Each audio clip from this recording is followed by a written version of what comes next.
അപ്പോൾ നമ്മുടെ ഈ മെഷീനിൽ എന്തൊക്കെയാണ് ചെയ്യാൻ പറ്റുക എന്നുള്ളത് ഒന്ന് പറഞ്ഞുതരാം.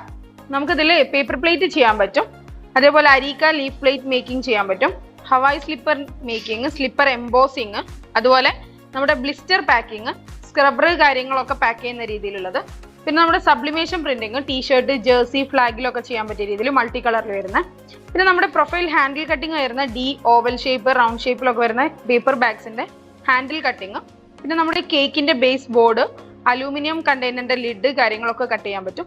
പിന്നെ എക്സ്ട്രാ ആയിട്ട് നമുക്ക് ലൈറ്റ് ഡ്യൂട്ടി ആയിട്ട് വുഡ് സ്പ്ലിറ്റിംഗ് കൂടി ഇതിൽ ചെയ്യാൻ പറ്റും കേട്ടോ. ഇത്രയും കാര്യങ്ങൾ നമ്മുടെ ഈ മെഷീനിൽ ചെയ്യാൻ പറ്റും. നമ്മുടെ ഈ മെഷീനിൽ എന്ന് പറഞ്ഞാൽ സെമി ഓട്ടോമാറ്റിക്കലും ഓട്ടോമാറ്റിക്കലും പറ്റും. സെമി ഓട്ടോമാറ്റിക്കിൽ തന്നെ നമുക്ക് single cylinder, double cylinder, 4 cylinder, 6 cylinder വരുന്നുണ്ട്. ഓട്ടോമാറ്റിക്കലി നമുക്ക് സിംഗിൾ സിലിണ്ടറും ഡബിൾ സിലിണ്ടറും ആണ് വരുന്നത്. ഞാൻ ഈ പറഞ്ഞ ഇത്രയും ഡ്യൂട്ടീസ് നമുക്ക് ഈ എല്ലാ മെഷീനറീസിലും ഇതിൽ ഏതിലും നമുക്ക് ചെയ്യാൻ പറ്റുന്നതാണ്.